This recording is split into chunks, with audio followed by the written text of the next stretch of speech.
चलिए आज के इस वीडियो में आपको हम कक्षा 10 गणित जो है डॉक्टर मनोहर रे की जो है प्रश्नावली 4F के बारे में बताएंगे, जो कि आपने थंबनेल पर देखा ही था। और सारी सवाल जो लिए हैं वो नई बुक से लिए हैं। अगर आपके पास पुरानी बुक होगी तो नहीं मिलेगा, बहुत कम ही चांस है, क्योंकि बहुत सारे बच्चे जो है पुरानी बुक मांग कर पढ़ते हैं। अगर आपके पास पुरानी बुक है तो कोई बात नहीं, आपको सारी सवाल इसमें लिखे हुए हैं और सारा सोल्यूशन भी आज के इस वीडियो में बताएंगे। आपको सवाल को हेरने की जरूरत नहीं पड़ेगी। ध्यान देना, नई बुक से है और प्रश्नावली 4F है, जो कि यहाँ पर आप देख सकते हैं। एक बार ये प्रश्नावली 4F है, नई बुक से लिया गया और ये डॉक्टर मनोहर बुक से है। तो यहाँ पर देखिए इसको करना कैसे है। सबसे पहली नंबर जो सवाल दिया है, ये सब विकल्पी हैं, सब में टिक लगाना है। तो पहली सवाल दिया है, किसी आयताकार खेत का क्षेत्रफल 30 मीटर स्क्वायर है यदि उसकी लंबाई उसकी चौड़ाई से 1 मीटर अधिक है। ध्यान से सुनिएगा, ये क्या बोल रहा है, लंबाई जो है उसकी चौड़ाई से 1 मीटर अधिक है। तो यहाँ पर हम क्या काम करते हैं, चौड़ाई को यक्स मानते हैं। तो यहाँ पर लिखेंगे माना चौड़ाई यक्स मीटर है, उसकी यक्स चौड़ाई से 1 मीटर अधिक है। तो मान लो चौड़ाई यक्स मीटर, ये बोला भी है चौड़ाई यक्स मीटर है, तो लंबाई जो हमारी निकल कर आएगी वो 1 मीटर अधिक होगी, मतलब चौड़ाई से 1 मीटर क्या होगा, अधिक होगा। उसके बाद बोला है उन्हें ज्ञात करो, मतलब समीकरण के रूप का हमें ज्ञात करना है। अच्छा, क्षेत्रफल क्या होता है, क्षेत्रफल हमारा दिया है 30 मीटर स्क्वायर। क्षेत्रफल होता है लंबाई गुणे चौड़ाई, तो लंबाई कितना है यक्स प्लस 1, चौड़ाई कितना है यक्स, बराबर का 30, गुणा कराएंगे यक्स स्क्वायर, यक्स बराबर का क्या हो जाएगा, 30 हो जाएगा। तो यक्स स्क्वायर प्लस में यक्स इधर आएगा -30, इक्वल में यहाँ कुछ नहीं बचा 0। देखिए किस ऑप्शन में मिला, तो ऑप्शन सी इसका करेक्ट आंसर हो जाएगा, क्योंकि यक्स स्क्वायर प्लस यक्स -30 इसी में मैच कर रहा है। तो ऑप्शन कौन सा, सी वाला करेक्ट होगा।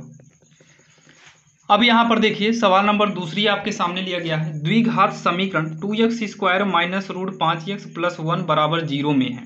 0 में है, दो अलग वास्तविक मूल है, या फिर दो समान वास्तविक मूल है, या फिर कोई वास्तविक मूल नहीं है, या फिर दो से अधिक वास्तविक मूल। तो आइए यहाँ पर देखते हैं। सबसे पहले तो हमको जो समीकरण दिया है, समीकरण में क्या है, 2x स्क्वायर है माइनस का रूट 5x है प्लस 1 इक्वल 0। अगर आपने इसके पहले पढ़ा होगा तो इसको तुलना हम बताए थे, जो कि a बराबर पहला वाला 2 और b बराबर यहाँ पर माइनस रूट 5 है और c बराबर 1 है। ठीक, ये हमारा ABC निकल आया।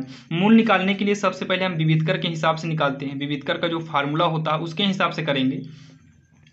अगर हम उसके हिसाब से करेंगे तो इसके लिए एक फार्मूला हम इस्तेमाल करते हैं, विविधकर d बराबर होता है b स्क्वायर माइनस 4ac। यहाँ से क्लियर हो जाता है कि मूल है कि नहीं। तो b के स्थान पर रूट 5 का स्क्वायर करेंगे, माइनस में 4 गुणे a के स्थान पर 2 और c के स्थान पर 1, तो -5 का स्क्वायर 5, माइनस तो प्लस में बदल जाएगा। माइनस का स्क्वायर करेंगे तो प्लस हटा दीजिए, लिखा नहीं जाएगा आगे। रूट 5 के स्क्वायर करेंगे 5 बार 4 दूनी 8 हो जाएगा, जो कि ये माइनस में आएगा। जब माइनस में आता है तब इसका कोई वास्तविक मूल नहीं होता है। माइनस में आ गया तो ये वास्तविक नहीं बल्कि काल्पनिक होगा, तो यानी कि ये वास्तविक मूल नहीं है। ये वाला आपका ऑप्शन सही होगा। जब भी आपसे इस तरीके के सवाल देगा, आपसे पूछे वास्तविक मूल है कि नहीं है, तो ऐसे कंडीशन में आप सीधा विविधकर निकालिए। विविधकर का मान अगर धनात्मक आ जाता है तब ये वास्तविक मूल होगा, और ऋणात्मक आता है तो वास्तविक मूल नहीं होगा। अब यहाँ पर देखिए जो तीसरा नंबर है, निम्नलिखित में से किस समीकरण के मूलों का योग 3 है। यहाँ पर देखिए निम्नलिखित में से किस समीकरण के मूलों का योग 3 है। तो यहाँ सबसे पहले हम क्या करेंगे, मूलों का योग निकालते हैं। मूलों का योग क्या दिया उससे मतलब नहीं है, मूलों का योग। अच्छा, मूलों का योग का मतलब क्या होता है, सुनिएगा।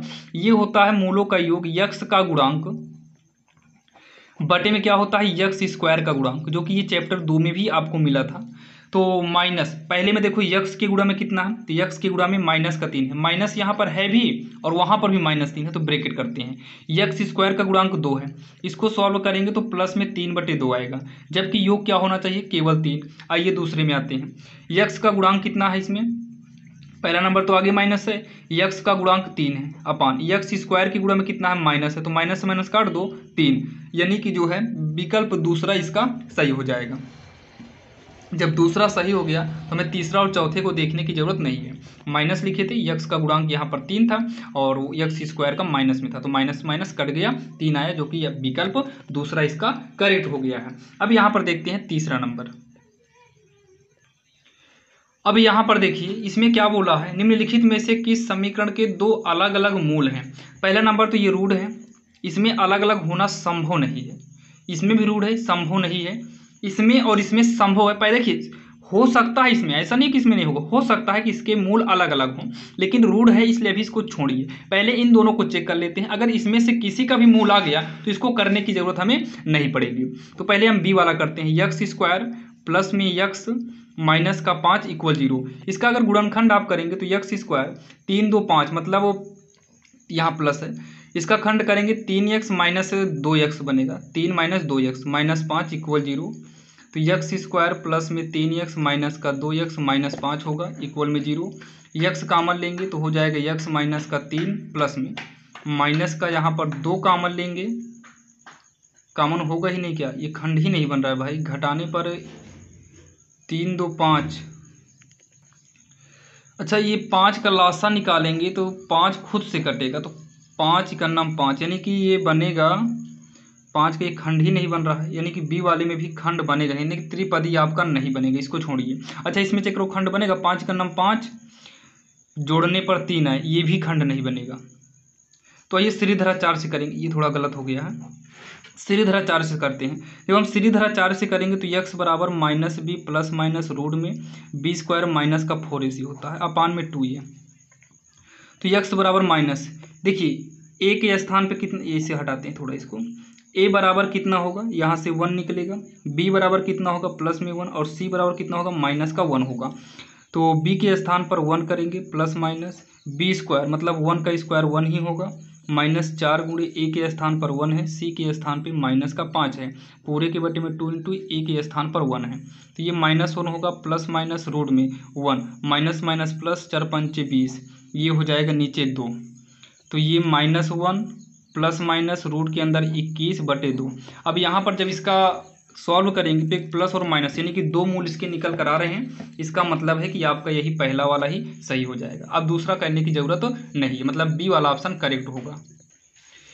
यहाँ पर देखिए 5वें में बोला है निम्नलिखित में से कौन सा द्विघात समीकरण नहीं है। तो द्विघात समीकरण के लिए आपको हमने 4.1 में शायद कुछ सवालें मिली थी, 4.1 या फिर 3.1 में, 3a में आपको मतलब मिला था, 3a या 4a में, वहां पर आपको इस मॉडल की सवाल आई थी जिसमें द्विघात समीकरण चूज करना था, यानी कि आपको मतलब चेक करना था कि समीकरण है कि नहीं द्विघात में।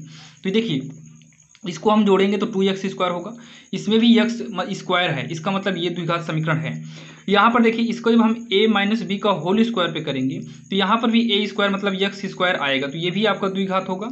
तो ये वाला देखिए ये और ये वाला बच रहा है, जब आप इसमें जो है पहली का स्क्वायर करेंगे x स्क्वायर का होल स्क्वायर होगा, धन में फिर क्या करेंगे दूसरी यानी कि 2x का होल स्क्वायर करेंगे, फिर उसके बाद धन में 2 गुणे पहली गुणे दूसरी यानी कि 2x करेंगे, और इक्वल में क्या है x की पावर 4 प्लस में 3 प्लस में 4x क्यूब, तो ये हो जाएगा x की पावर 4, और ये हो जाएगा 2 का वर्ग 4 होगा x स्क्वायर प्लस में, और ये हो जाएगा 2 दूनी का 4 x, दोनों का गुणा कराएंगे क्यूब, बराबर में x की पावर 4 3 ये 4x क्यूब, तो x क्यूब प्लस में है कट जाएगा क्योंकि इक्वल लगा है तो प्लस में कटेगा, और x की पावर 4 से 4 कटेगा, 4x स्क्वायर बराबर 3 बचा, जबकि ये वाला भी द्विघात समीकरण है, इसका मतलब ये द्विघात समीकरण नहीं होगा और यही वाला इसका करेक्ट आंसर हो जाएगा।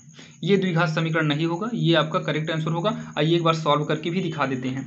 जैसे हम √2x का होल स्क्वायर करेंगे तो √2 2 हो जाएगा x स्क्वायर, धन में दूसरी यानी कि √3 का स्क्वायर करेंगे 3 आएगा, फिर धन में 2 गुणे पहली दूसरी 2 गुणे पहली 2 रूट, ये दोनों रूट में है तो 6 हो जाएगा x हो गया, प्लस में x स्क्वायर बराबर का 3x स्क्वायर माइनस 5x होगा, तो ये 2x स्क्वायर में x स्क्वायर जुड़ेगा 3x स्क्वायर होगा, प्लस में 3 प्लस 2 रूट 6x होगा, बराबर में 3x स्क्वायर माइनस का 5x, मतलब ये इससे कट गया, 3 प्लस में 2 रूट 6x बराबर माइनस 5x है, जबकि इसमें कहीं पर भी x स्क्वायर नहीं है, इसका मतलब ये द्विघात समीकरण नहीं है। और बोला है द्विघात समीकरण कौन नहीं है, तो ऑप्शन नंबर सी इसका करेक्ट हो जाएगा। अब यहाँ पर जो है सवाल नंबर 6 आपके सामने है, दिया है यदि 1/2 जो है इस समीकरण का एक मूल है, मतलब ये x बराबर 1/2 है, ठीक। समीकरण का मूल का मतलब है कि x का मान है 1/2। फिर उसके बाद यहाँ पर जो है इक्वेशन दिया है यानी कि समीकरण दिया है, यक्स स्क्वायर प्लस में के एक्स माइनस का 5/4 इक्वल 0। तो यक्स की जगह पर हम 1/2 का रखेंगे तो स्क्वायर हो जाएगा, प्लस में के इंटू यक्स की जगह पर 1/2 करेंगे, माइनस में 5/4 इक्वल में 0 हो जाएगा। 1 का स्क्वायर 1, 2 का स्क्वायर 4 होगा, के का नम के/2 माइनस में 5/4 इक्वल का क्या होगा 0 होगा। लघुत्तम ले लो, 4 आएगा, 4 से 4 कटेगा तो 1, प्लस में 2 दूनी 4, 2 के होगा, माइनस 4 से 4 कटेगा 5 ही बचेगा 0। तो 2 के ये इससे करेंगे तो ये माइनस में 4 आएगा, तिरछा गुणा करा दो 0 हो जाएगा। तो ये होगा 2 के माइनस 4 इक्वल 0। 2 के बराबर का 4, 2 दूनी 4, मतलब के बराबर कितना आएगा 2 आएगा। ऑप्शन में देखिए के बराबर कहीं पर भी 2 है, तो ऑप्शन में पहला वाला ही इसका करेक्ट आंसर होगा, ये 2 है, पॉइंट नहीं 2 है केवल, और यही इसका जो है फाइनली आंसर हो जाएगा, जो कि काफ़ी आसान था। चलिए हम देखते हैं 7वें नंबर। अब यहाँ पर देखिए 7वें में क्या बोला है, के का वह मान ज्ञात करिए जिसके लिए जो है द्विघात समीकरण ये जो है इसके मूल जो है समान हो। तो आइए सबसे पहले जो है समीकरण को लिखते हैं, 2x² माइनस के एक्स है प्लस के इक्वल में 0 है। ये हमारा इक्वेशन यानी कि समीकरण है। यहाँ से a निकालेंगे तो 2 आएगा, b निकालेंगे तो माइनस का k आएगा, c निकालेंगे तो ओनली k आएगा। ठीक, अब इतना कहने के बाद मूल समान बोला है ना, मूल समान हो तो इसके लिए जो फार्मूला लगता है b² बराबर में 4ac यूज होता है। तो b कितना है, माइनस के है, स्क्वायर करेंगे, 4 इंटू ए के स्थान पे 2 है, c के स्थान पे k है, तो ये हो जाएगा k², माइनस का तो प्लस हो जाएगा, 4 दूनी 8 के, ये स्क्वायर है तो एक के इधर का एक के इधर का कटेगा, k बराबर 8 आएगा, या तो 8 आएगा या तो प्लस माइनस का 8 आएगा। चेक करो क्या ओ। अब यहाँ पर इतना कहने के बाद जो 8 आया ना, तो यहाँ पर देखिए केवल 8, अब 0 8, यहाँ पर तो कन्फ्यूजन हो गया। तो क्या काम करिए, पुनः यहाँ पर थोड़ा ध्यान दीजिएगा, आपको ऑप्शन ये वाला टिक लगाना पड़ेगा, हमेशा ध्यान देना एग्जाम में। अगर 8 अकेले आता तो आप 8 अकेले पर करिए, लेकिन अगर ये वाला ऑप्शन है तो आपको यहाँ पर करना होगा, क्योंकि यहाँ पर आप थोड़ा यहाँ से समझिएगा, k² बराबर जो 8 के है, इसी को हम लिख सकते हैं k², इसको इधर लाएंगे -8 के इक्वल 0, के कॉमन लेंगे तो k -8 होगा इक्वल 0 होगा। तो k बराबर, इसको हटाइए तो k बराबर 0 होगा, और k -8 के बराबर में 0 करते हैं तो k बराबर प्लस का 8 होगा, यानी कि आपका 0 भी आएगा 8 भी आएगा। तो आपका ऑप्शन जो है यहाँ पर डी होगा, इस चीज़ को आप लोग ध्यान दीजिएगा। अब अगर हम 8वें नंबर की बात करें तो बोला है निम्नलिखित में से किस समीकरण का कोई वास्तविक मूल नहीं है। इसमें बोला है कौन से समीकरण का वास्तविक मूल नहीं है। तो यहाँ पर देखिएगा, पहले जो समीकरण है, पहले इस समीकरण में देखिए ए वाले में a कितना निकलेगा 1 आएगा, क्योंकि x² के साथ जो होता है वही a होता है। b कितना आएगा -4 आएगा, c कितना आएगा 4√3 आएगा। अब यहाँ पर इसका हम विविधकर निकालते हैं। अगर विविधकर माइनस में आ जाएगा, जब माइनस में आएगा तो इसका कोई वास्तविक मूल नहीं होगा। अगर धनात्मक में आता है तब वास्तविक मूल होगा। तो यहाँ पर देखिए, अब बोला है कि कोई वास्तविक मूल नहीं है, वो वाला बताना है। तो पहले हम इसे चेक करेंगे, ऐसे सबको चेक करना है, और अभी समझाने में समय लग रहा है, बाकी अब जब चेक करेंगे तो कम से कम समय में निकाल लेंगे। b कितना है -4 का स्क्वायर, -4 गुणे a कितना है, a की बात करें तो 1 है, और c कितना है तो ये 4√3 है। तो माइनस से 16 हो जाएगा, माइनस का स्क्वायर करेंगे तो प्लस हो जाएगा, 4 का स्क्वायर करेंगे 16, -4 चौक 16√3। अब यहाँ पर देखिए 16 में से इतना घटाएंगे तो घटेगा, तो देखिए ये कुछ ना कुछ तो थोड़ा ही सही, लेकिन इससे कुछ ना कुछ तो ज़्यादा है, तो इसका जो मान आएगा यहाँ पर ऋणात्मक आएगा। जब ऋणात्मक आएगा तो इसका कोई भी वास्तविक मूल्य नहीं होगा, मतलब ऑप्शन ए ही जो है इसका करेक्ट आंसर हो जाएगा। अब दूसरे को करने की ज़रूरत नहीं है। देखिए 16 है, ये 16 इतना है।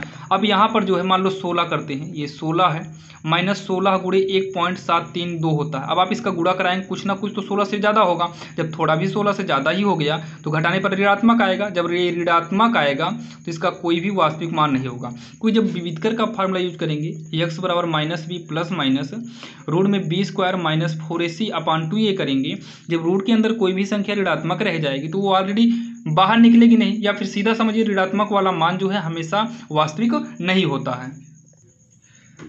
अब यहाँ पर देखिए जो 9वां नंबर है, 9वां नंबर में भी देखिए क्या बोला है, x² + 1 का होल स्क्वायर माइनस x² बराबर 0 है।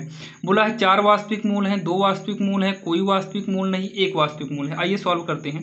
x² + 1 का स्क्वायर माइनस x² 0, तो ये पहली का स्क्वायर करेंगे तो x की पावर 4, दूसरी का 1, फिर धन में 2 गुणे पहले दूसरी, मतलब 2x² minus x² equal 0, x की पावर 4 + 1, ये घटाएंगे प्लस में x² इक्वल में 0 होगा। तो x की पावर 4 ये पहले कर लो और इसको बाद में कर दो, इक्वल में 0। आप इसका कितना भी गुणनखंड करेंगे, इसका कोई भी गुणनखंड ही बनेगा नहीं। जब गुणनखंड ही नहीं बनेगा तो भाई वास्तविक मूल कहाँ से आएगा, मतलब कोई भी वास्तविक मूल नहीं होगा। गुणनखंड नहीं होगा तो वास्तविक मूल हमारा उकलेगा नहीं। अब यहाँ पर देखिए 10वीं नंबर, 10वीं में क्या बोला है, निम्नलिखित में से कौन द्विघात समीकरण है। देखिए जब आप इसको सॉल्व करेंगे तो इसमें का एक्स स्क्वायर कट जाएगा, तो ये आपका नहीं बने, क्योंकि यहाँ 4 का स्क्वायर 16 होगा, पहली का वर्ग धन दूसरी का वर्ग, तो एक्स स्क्वायर से ये कट जाएगा। ये भी आपका जो है नहीं होगा, क्योंकि ये देखो 5 दूनी 10, कहीं ना कहीं ये भी आपका एक्स स्क्वायर कट जा रहा है। सी वाले में जहाँ के बराबर -1 बोला है कौन सा द्विघात समीकरण है, तो लास्ट वाला होगा क्या, शायद देखिए x cube minus x square, ये होगा पहली का घन ऋण में दूसरी का घन, 1 का घन 1 होगा, माइनस में 3 गुणे पहली दूसरी 3x होगा, x माइनस 1, तो एक्स क्यूब से एक्स क्यूब कट गया। अब यहाँ पर जो बचा है ये एक्स स्क्वायर वाला बचा है, इसका मतलब ये वाला द्विघात समीकरण होगा। ऑप्शन डी इसका जो है करेक्ट आंसर हो जाएगा। और आज की इस वीडियो में आपने 1 से लेकर 10 तक बता दी है। अब आपको नेक्स्ट पार्ट में प्रश्नावली 4F का जो है नेक्स्ट पार्ट बनाएंगे, उसमें कुछ विकल्प पे क्वेश्चन बचे हैं, कुछ सॉल्व करना है। आपको नेक्स्ट पार्ट में सारे क्वेश्चन करा देंगे। मेन क्या है कि हम ध्यान नहीं दिए बुक में, आपको नई वाली बुक जो है, पुरानी वाली बुक में तो दूसरे हिसाब से दिया है, जो नई वाली बुक में है यहाँ दिखा दे रहे हैं आपको। नई वाली बुक में जो सवाल दिया है यहाँ पर 10 तक दिया था, ये 10 तक, और उसके बाद यहाँ पर दिया है अभिकथन। हमको लगा कि अब है ही नहीं, लेकिन ये सारी सवाल है, ये सवालें हैं, ध्यान दें। नई वाली बुक में ये सवालें दे दिया है, पुरानी में नहीं मिलेगा। फिर पीछे जाएंगे तो यहाँ पर भी ये देखो 13 14 कुछ विकल्प दिया है, फिर ये देखिए 17 से दिया है, ये आपको पुरानी वाली बुक में भी मिलेगा। ये 17 से लेकर लगभग कहाँ तक गया, 26 नंबर तक सवाल गया है, जिसको हम ध्यान ही नहीं दिए, नोट ही नहीं किए हैं। अब नेक्स्ट पार्ट में आपको बता देंगे। और आपके पास नई बुक नहीं है तो कोई बात नहीं, आप सारी सवाल को देखिएगा, नई बुक से हम बता रहे हैं, ये आपको काम आएगा। आने वाले 5-6 साल तक अब यही बुक यूज होगी। तो चलिए अब आपको मिलेंगे किसी अन्य वीडियो में। अगर वीडियो पसंद आया हो चैनल को लाइक करिए, सब्सक्राइब करिए। अगर एनसीईआरटी बैच चाहिए तो एनसीईआरटी का भी जो है कंप्लीट प्लेलिस्ट आपको डिस्क्रिप्शन में दे देंगे, वहां पर जाकर एनसीईआरटी सोल्यूशन भी आसानी से देख सकते हैं। बाकी वीडियो कैसा लगा आप लोग अपना फीडबैक कमेंट बॉक्स में जरूर दीजिएगा।